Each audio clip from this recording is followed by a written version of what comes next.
जय हिंद दोस्तों, रशीद खन्ना के इस चैनल में आपका स्वागत है। दोस्तों कैसे हैं आप? उम्मीद करता हूं कि आप अच्छे होंगे और खुश होंगे। खुश आप इसलिए होंगे क्योंकि आपको OROP3 पेंशन टेबल्स मिल गई है। जी हां दोस्तों, मिनिस्ट्री ऑफ डिफेंस ने OROP3 पेंशन टेबल्स अपलोड कर दी हैं DSW डिपार्टमेंट की वेबसाइट पे। हम इसी का इंतजार कर रहे थे।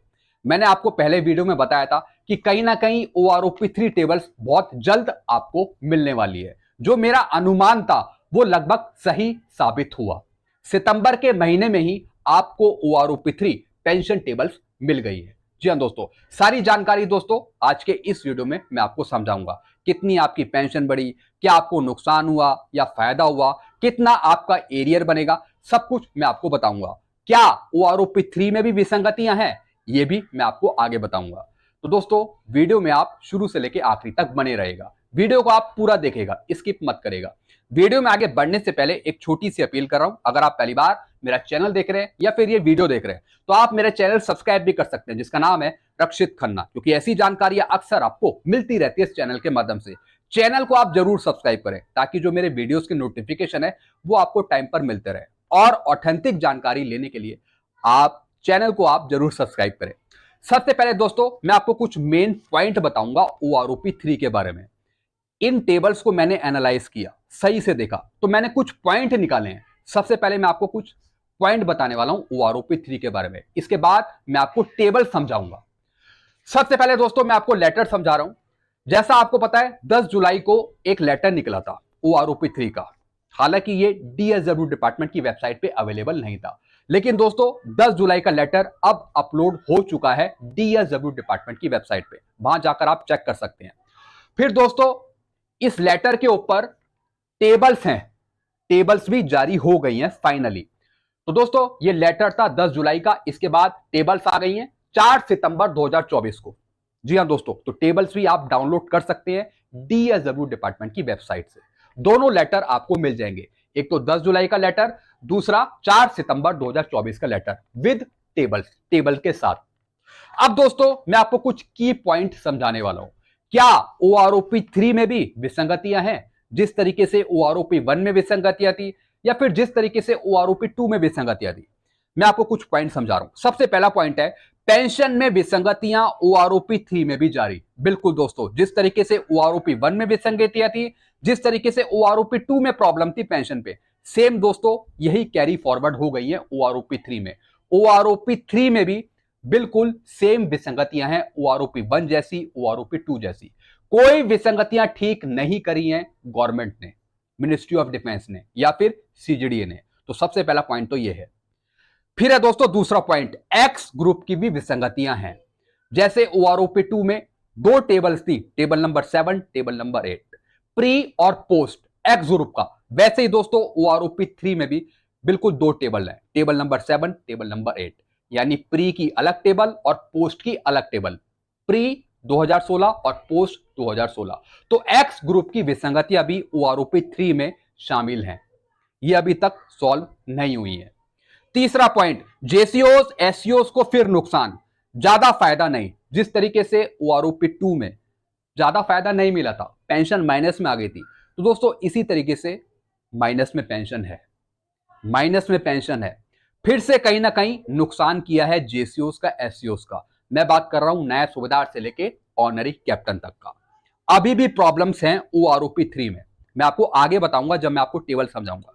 फिर अगला पॉइंट, कई रैंकों की सेम पेंशन अलग अलग क्वालिफाइंग सर्विस में। जिस तरीके से OROP1 में, OROP2 में अलग अलग क्वालिफाइंग सर्विस में सेम पेंशन दे रखी थी, तो दोस्तों सेम पेंशन OROP3 में भी बना रखी है। टेबल्स में सेम पेंशन दे रखी है अलग अलग क्वालिफाइंग सर्विस में। तो एक तो ये भी नुकसान है, सेम OROP3 में नुकसान है। अगला point, honorary lieutenant, honorary captain की एक पेंशन OROP3 में। OROP1 में इनकी अलग पेंशन थी, OROP2 में इनकी अलग पेंशन थी, लेकिन OROP3 में ऑनरी लेफ्टिनेंट और ऑनरी कैप्टन की एक ही पेंशन कर दी। चाहे आप 30 साल में देखें, चाहे आप 32 साल में देखें या फिर 33 साल में देखें, एक ही पेंशन दे रखी है। वो मैं आपको आगे बताऊंगा। यह भी सबसे बड़ी विसंगति आई है OROP3 में। फिर दोस्तों सिपाही से लेके ऑनरी नायब सूबेदार तक को अच्छा फायदा। मैंने आपको बहुत पहले ही वीडियो में बताया था कि कुछ रैंकों को फायदा मिलेगा, कुछ रैंकों को फायदा नहीं मिल पाएगा। या फिर हो सकता है कि उनकी पेंशन माइनस में चले जाए। जो जो मैंने पहले पेंशन बताई थी वीडियो में, तो मेरा जो अनुमान था वो बिल्कुल सही साबित हुआ। जो मैंने आपको पहले पेंशन बताई थी, तो वही pension original OROP3 pension table में कहीं ना कहीं मौजूद है, उसी के आसपास। तो मेरा लगभग अनुमान बिल्कुल सही निकला।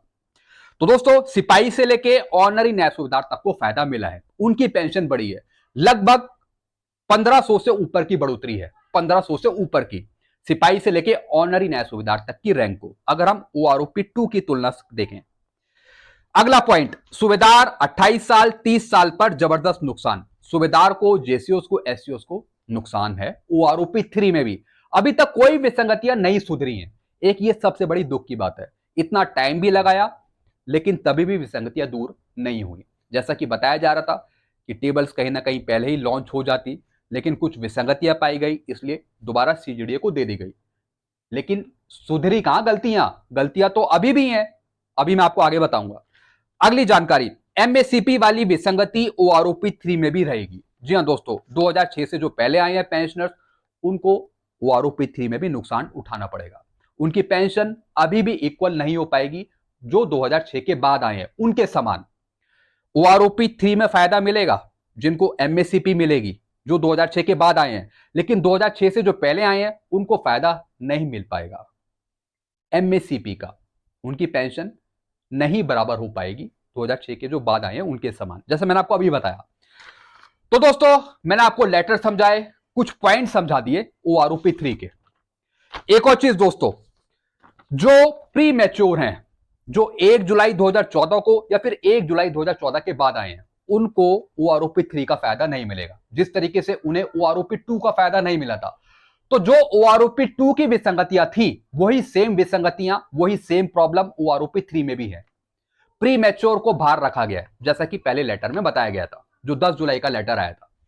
तो दोस्तों, और कंफर्मेशन हो गया है कि विसंगतियां कम नहीं हुई हैं, एक भी विसंगतियां कम नहीं हुई हैं, ऊपर से और बड़ी हैं। ये मैं आपको आगे बताऊंगा। तो दोस्तों, आपने देख लिया क्या क्या विसंगतियां हैं, क्या क्या प्रॉब्लम्स हैं। मेन प्रॉब्लम प्री मैच्योर वाली, दूसरी प्रॉब्लम जेसीओस एससीओस को नुकसान, फिर दोस्तों एक्स ग्रुप की विसंगतियां। ये मेन पॉइंट है जो मैं आपको समझा रहा हूं। बाकी पेंशन पे क्या नुकसान हुआ ये मैं आपको अब समझा रहा हूं। दोस्तों, टेबल है ये वाली, ये पूरी टेबल है जो मिनिस्ट्री ऑफ डिफेंस ने दी है। इस टेबल को मैंने कन्वर्ट कर दिया है एक्सेल में, ताकि मैं आपको अच्छे से समझा पाऊं। मैं आपको समझाऊंगा वाई ग्रुप का, वाई ग्रुप का मैं आपको समझा रहा हूं, सिपाही से लेके ऑनरी कैप्टन तक। लास्ट में मैंने एरियर भी कैलकुलेट किया है कि अगर आपको सितंबर की पेंशन OROP3 के अनुसार मिलती है, तो फिर आपको 2 महीने का एरियर कितना मिलेगा, वो भी 50% के हिसाब से, क्योंकि अभी 53% डिक्लेयर नहीं हुआ है। मैंने इसमें एरियर बनाया जुलाई का और अगस्त का, ये भी मैं आपको साइड बाय साइड समझाऊंगा। सबसे पहला रैंक मैंने लिया है सिपाही 70 साल, जिनकी OROP2 में पेंशन है 18,807, तो इनकी OROP3 में हो गई है 20,463। कितने की बढ़ोतरी? 1,656 रुपए की बढ़ोतरी। इनका एरियर बन रहा है 4968, 2 महीने का, जुलाई का और अगस्त का। फिर दोस्तों, सिपाही 19 साल, जिनकी OROP2 में 18,807 है, OROP3 में हो गई है 21,425। कितने की बढ़ोतरी? 2,618 रुपए की, और एरियर है इनका 7,854 रुपए का। दोस्तों, जो जो पेंशन मैंने आपको पहले बताई थी पुराने वीडियो में, तो दोस्तों वही पेंशन यहां पे मैच कर रही है। जो मैंने अनुमान लगाया था वो लगभग सही अनुमान लगाया था, आप पुराने वीडियो देख सकते हैं। फिर दोस्तों, नायक 17 साल में देखिए, जिनकी 20,107 है, इनकी पेंशन OROP3 में हो गई है 21,488। इनको फायदा मिला है 1,381 रुपए का। इनका एरियर बन रहा है 4,143 रुपए का। फिर दोस्तों, नायक का देखिए 22 साल में, जिनकी OROP2 में 21,244 है, इनकी OROP3 में हो गई है 23,569। इनकी बढ़ोतरी हुई है 2,325 रुपए की। यानी दोस्तों, आप देख रहे हैं 1500 से ऊपर की बढ़ोतरी है, 1500 से ऊपर की। अच्छा फायदा है, ऐसा नहीं है कि मिनिमम फायदा पहुंचाया, 1500 से ऊपर का फायदा दिया है, अभी मैं आपको आगे बता रहा हूं। तो इनका एरियर बन रहा है 6975, 2 महीने का। फिर दोस्तों, मैं बात करूंगा हवलदार, जिनकी OROP2 में 21,782 है, तो OROP3 में हो रही है इनकी 23,432, और यही पेंशन मैंने आपको पहले भी बताई थी पुराने वीडियो में, लगभग 23,000 के आसपास। तो बिल्कुल यही पेंशन ओरिजिनल OROP3 में आपको मिलेगी। तो दोस्तों इनकी बढ़ोतरी हुई है 1650 रुपए की। इनका एरियर है 4950। अब दोस्तों हवलदार 24 साल का देखिए, जो OROP2 में 22,257 ले रहे हैं, इनकी पेंशन है 24,763। और यही मैंने आपको पहले बताई थी पेंशन, कि इनकी पेंशन 24,000, 24,900 या फिर इसी के आसपास हो सकती है। तो यही पेंशन इनकी दे रखी है 24,763, उसी के आसपास इनकी पेंशन है। इनकी बढ़ोतरी दिखाई है यहाँ पे 2,506 रुपए की। इनका एरियर बन रहा है 2 महीने का 7,518 का। अब दोस्तों मैं बात करूंगा ऑनरी नायब सूबेदार 24 साल जो ले रहे हैं 23,750। इनकी बढ़ोतरी करी है 25,738 OROP3 में। इनको दोस्तों फायदा मिला है 1,988 रुपए का। इनका एरियर है 2 महीने का 5,964 रुपए का। फिर दोस्तों ऑनरी नायब सूबेदार 26 साल जो 23,750 ले रहे हैं, इनकी पेंशन बढ़ी है 26,738। इनको फायदा दिया है 2,988 रुपए का और इनका एरियर बना है 8,964 रुपए का। तो दोस्तों ये तो मैंने बात करी ORS रैंक की, सिपाही से लेके ऑनरी नायब सूबेदार तक, जिसमें कि ऑनरी रैंक भी मौजूद है। आप खुद ही देख रहे हैं कि यहाँ पे 1500 से ऊपर की बढ़ोतरी है, किसी की 1600, 2600, 1300, 2300, 1600, 2500, लगभग दोस्तों अच्छी खासी बढ़ोतरी हम इसे बोल सकते हैं। अब दोस्तों मैं बात करूंगा JCOs की और SCOs की। अब दोस्तों मेन विसंगतियां यहां से शुरू हो रही हैं OROP3 में, जैसे कि OROP2 में भी थी। नायब सूबेदार का देखिए दोस्तों, नायब सूबेदार की मैं OROP1 की भी बताऊंगा, OROP2 की भी बताऊंगा और OROP3 की भी बताऊंगा। और जो 7 CPC में आए हैं 30 जून 2019 के बाद 30 जून 2024 तक, उनकी क्या पेंशन है और उनको क्या फायदा मिला है इसमें, यह भी मैं आपको बताऊंगा। सबसे पहला रैंक है JCOs का नायब सूबेदार 26 साल में। देखिए दोस्तों, जो OROP1 में 26,741 ले रहे थे, 26,741 ले रहे थे, उनको दोस्तों क्या फायदा मिला? उनको मिला है सिर्फ 159 रुपीज का फायदा, 160 रुपए का फायदा। पहले 26,741 थी, OROP2 में उनकी पेंशन नहीं बढ़ी और OROP3 में हो गई 26,900, सिर्फ 159 रुपए का फायदा। तो दोस्तों क्या यह फायदा है? आप इसे फायदा बोलते हैं? मैं तो बिल्कुल नहीं बोलता। जो OROP2 में 24,825 ले रहे हैं, जो 24,825 ले रहे हैं OROP2 में नायब सूबेदार, उनकी यहां पे जबरदस्त बढ़ोतरी हुई है। लगभग 26,900 इनकी पेंशन हो गई है OROP3 में। कितने की बढ़ोतरी? 2,075 रुपए की बढ़ोतरी। और इनका एरियर भी है 6,225 का, 2 महीने का। आप खुद ही देख रहे हैं, जो 24,825 ले रहे हैं OROP2 में, इनको फायदा मिला है 26,900 का। और जो नायब सूबेदार 7 CPC में लास्ट बेसिक का 50% करके जो 26,900 से कम ले रहे हैं पेंशन, उनको भी दोस्तों 26,900 का ही फायदा मिलेगा। जिन नायब सूबेदार की पेंशन 23,000 या फिर 24,000 है, उनको फायदा मिलेगा 26,900 का। दोस्तों ये पेंशन इनकी होगी OROP3 में। लेकिन जो पुराने नायब सूबेदार हैं, जो 26,741 ले रहे हैं, उनको OROP2 में फायदा नहीं मिला और OROP3 में भी ज्यादा फायदा नहीं मिला, सिर्फ 159 रुपीज उनके बढ़े हैं। अब दोस्तों नायब सूबेदार 28 साल में देखिए, जो OROP1 में 27,607 ले रहे थे, OROP2 में हो गई उनकी 26,075, उनकी पेंशन नहीं बढ़ी। लेकिन दोस्तों OROP3 में इनकी पेंशन हो गई है 27,950। कितने का फायदा? 343 रुपए का। अगर हम OROP1 से तुलना करें, जो OROP1 के नायब सूबेदार हैं, 343 रुपए का फायदा। अगर हम OROP2 की तुलना करें, जो नायब सूबेदार 28 साल के 26,075 रुपए ले रहे हैं, उनको यहां पे फायदा मिला है 27,950 का OROP3 में। OROP3 में इनकी 27,950 हो गई है। लगभग 1,875 रुपए यहां पे इनके बढ़े हैं और इनका एरियर है 5,625 का। ये तो मैंने बात करी नायब सूबेदार की, 26 साल और 28 साल। अब मैं बात करूंगा सूबेदार। इनको तो बहुत तगड़ा नुकसान हुआ है, बहुत ही तगड़ा। सूबेदार 28 साल में देखिए, जो OROP1 में ले रहे थे 31,529, अब दोस्तों इनकी हो गई है OROP3 में 30,175। 30,175 दोस्तों इनकी पेंशन हो गई है। यानी इनको कोई फायदा नहीं मिला, कोई फायदा इनको नहीं मिला। हालांकि जो OROP2 में 29,700 ले रहे हैं, उनको यहां पे फायदा मिला है, इनकी पेंशन हो जाएगी 30,175। यानी दोस्तों आप खुद ही देख रहे हैं, माइनस में इनकी पेंशन चली गई है। पहले ले रहे थे वो 31,529, माइनस में पेंशन जाने के बाद इनकी हो गई है 1354, तो इनको फायदा नहीं मिला। तो दोस्तों जिनको थोड़ा बहुत फायदा मिला 475 रुपए का, जिनकी 29,700 थी OROP2 में, इनको फायदा मिल गया 30,175 का, यानी सिर्फ 475 रुपए का फायदा मिला है। लेकिन जो पुराने सूबेदार थे, जो OROP1 ले रहे थे 31,529, उनको कोई फायदा नहीं मिला है, उनकी पेंशन माइनस में चली गई है। जिनकी पेंशन माइनस में गई है उनका कोई एरियर नहीं बनेगा, जीरो एरियर उनका बनेगा, जीरो एरियर। तो दोस्तों जिनकी बढ़ी है पेंशन, जिनकी 29,700 थी, उनकी 30,175 हुई है, यानी 475 का जो फायदा हुआ है उसका एरियर है यहाँ पे 1,425 रुपए का। अब दोस्तों सूबेदार 30 साल में देखिए, जो 32,614 ले रहे हैं उनको OROP3 में कोई फायदा नहीं मिला है, कोई फायदा नहीं मिला है। उनकी पेंशन कम हो गई है, 31,500 हो गई है। हालांकि इनको 31,500 नहीं मिलेगी, इनको यही मिलती रहेगी 32,614, क्योंकि इनकी पेंशन हो गई है प्रोटेक्ट, इनकी पेंशन में कोई बढ़ोतरी नहीं हुई है। हालांकि जो OROP2 में 31,000 ले रहे हैं, 31,000 ले रहे हैं, उनको फायदा मिल गया है सिर्फ 500 रुपए का, क्योंकि इनकी पेंशन हो गई है 31,500, 500 रुपए का फायदा मिला है। तो दोस्तों क्या आप इस पेंशन से संतुष्ट हैं? आप खुद ही नीचे कमेंट करके बताइए। आपने अपनी पेंशन देख ली होगी OROP3 पेंशन टेबल में। ये मैं पूरा एनालाइज कर रहा हूं कि किस तरीके से भारत सरकार ने आपको OROP3 पेंशन टेबल दी है। जिनकी पेंशन बढ़ गई 1500 से ऊपर की, उनकी बल्ले बल्ले, जिनकी पेंशन माइनस में चली गई या फिर जिनको फायदा नहीं पहुंचा, किसी को 343 रुपए का फायदा, किसी को 500 रुपए का फायदा, उनकी पेंशन सब थल्ले थल्ले। एक तरफ बल्ले बल्ले, जिनकी पेंशन बढ़ी है वो खुश हो रहे होंगे, जिनकी पेंशन नहीं बढ़ी माइनस में गई है वो दुख हो रहा होगा, वो बोल रहे होंगे कि इतना लेट भी करा OROP3 लेकिन क्या मिला। अब दोस्तों सूबेदार मेजर का देखिए 30 साल में जो 33,526 ले रहे थे उनको दोस्तों मिलेगी 34,425, यानी 899 रुपए का फायदा, 899 रुपए का फायदा।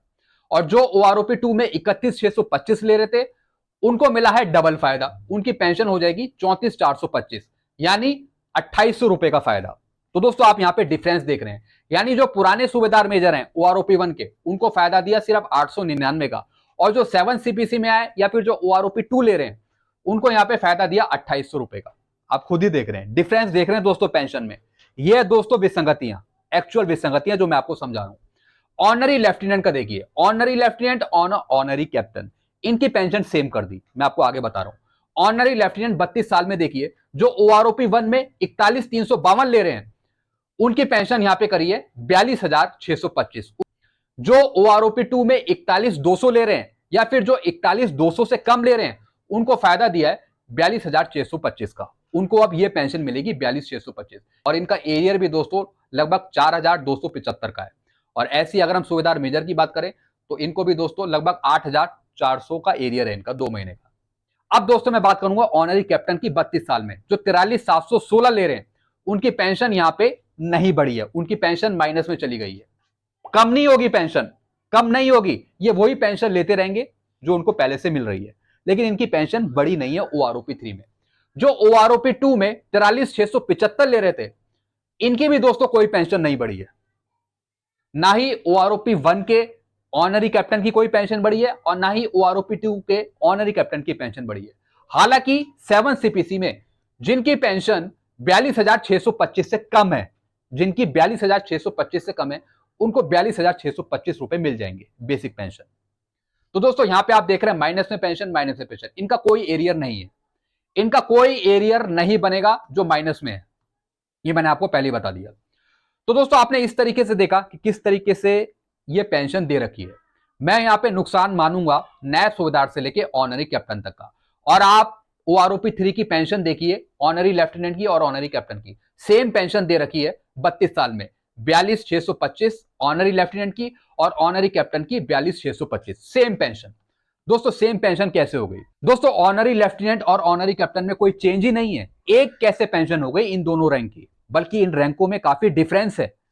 तो दोस्तों आप खुद ही देख रहे हैं OROP3 में एक ही पेंशन यहां पे दे रखी है। हालांकि OROP1 में OROP2 में अलग अलग पेंशन थी, लेकिन OROP3 में सेम पेंशन कर दी। तो एक ये भी सबसे बड़ी विसंगति पैदा हो गई OROP3 में। तो दोस्तों आपने यहां पे देख लिया कि किस तरीके से क्या रैंकों को फायदा हुआ, नुकसान हुआ। जो OROP3 pension table ministry of defence ने दी है वो भी विसंगतियों भरी टेबल है, विसंगतियां भरी टेबल है, उसमें भी पेंशन में जबरदस्त विसंगतियां हैं। अब देखने वाली ये बात होगी जो कोर्टों में केस चल रहे हैं उनका क्या नतीजा रहता है। जिस तरीके से OROP2 की विसंगतियां नहीं सुधरी, उसी तरीके से OROP3 की भी विसंगतियां मुश्किल है कि सुधर जाए। वो तो जब कोर्ट का जब नतीजा आएगा तभी पता लगेगा क्या हो रहा है। वैसे आप दोस्तों जो भी जिसकी जितनी पेंशन बढ़ी है उसके हिसाब से आप लेंगे, उतनी पेंशन आपको मिलेगी जितनी भी आपकी बढ़ोतरी हुई है। जिनकी पेंशन माइनस में गई है या फिर जिन जेसीओस की एससीओस की पेंशन 475 रुपए 500 रुपए बढ़ी है, उनकी तो बढ़ जाएगी, उनकी तो बढ़ जाएगी। लेकिन जिनकी पेंशन माइनस में गई है उनको कोई फायदा नहीं मिलेगा। और जो पहले से पेंशन ले रहे हैं, जिनकी पेंशन प्रोटेक्ट है, वो वही पेंशन लेते रहेंगे, उनकी पेंशन माइनस में नहीं जाएगी। तो दोस्तों ये कुछ जानकारियां थी जो मैंने आपको समझाई हैं। आई होप सारी जानकारी आप अच्छे से समझ गए होंगे। आपको कुछ और पूछना हो तो आप नीचे कमेंट कर सकते हैं। बाकी टेबल्स मैं अपने ग्रुप में अपलोड कर दूंगा, जो मेरे डिफेंस पेंशनर के ग्रुप है, वहां से भी आप टेबल देख सकते हैं और आप अपनी पेंशन जान सकते हैं। मेन चीजें दोस्तों मैंने आपको समझा दी और एरियर भी समझा दिया। एक बार फिर बता रहा हूं, अगर सितंबर की पेंशन आपको OROP3 के अनुसार मिल जाती है तो 2 महीने का आपका एरियर बनेगा, जुलाई का और अगस्त का। अगर डीए डिक्लेयर नहीं होता 53%, 50% के हिसाब से आपका इतना एरियर बनेगा। अगर आपको अक्टूबर की पेंशन में, अगर अक्टूबर की पेंशन में आपको OROP3 की पेंशन मिलती है, फिर आपका 3 महीने का एरियर बन जाएगा, जुलाई का, अगस्त का और सितंबर का। हालांकि दोस्तों ये मैंने 2 महीने का ही एरियर निकाला है। बाकी देखेंगे कि OROP3 का बेनिफिट आपको किस महीने से मिलता है, वो आगे देखेंगे। तो दोस्तों ये कुछ जानकारियां थी जो मैंने आपको समझाई है। वीडियो आपको अच्छा लगता है, वीडियो को लाइक कर सकते हैं, चैनल को सब्सक्राइब कर सकते हैं, जिसका नाम है Rakshit Khanna. Thank you so much.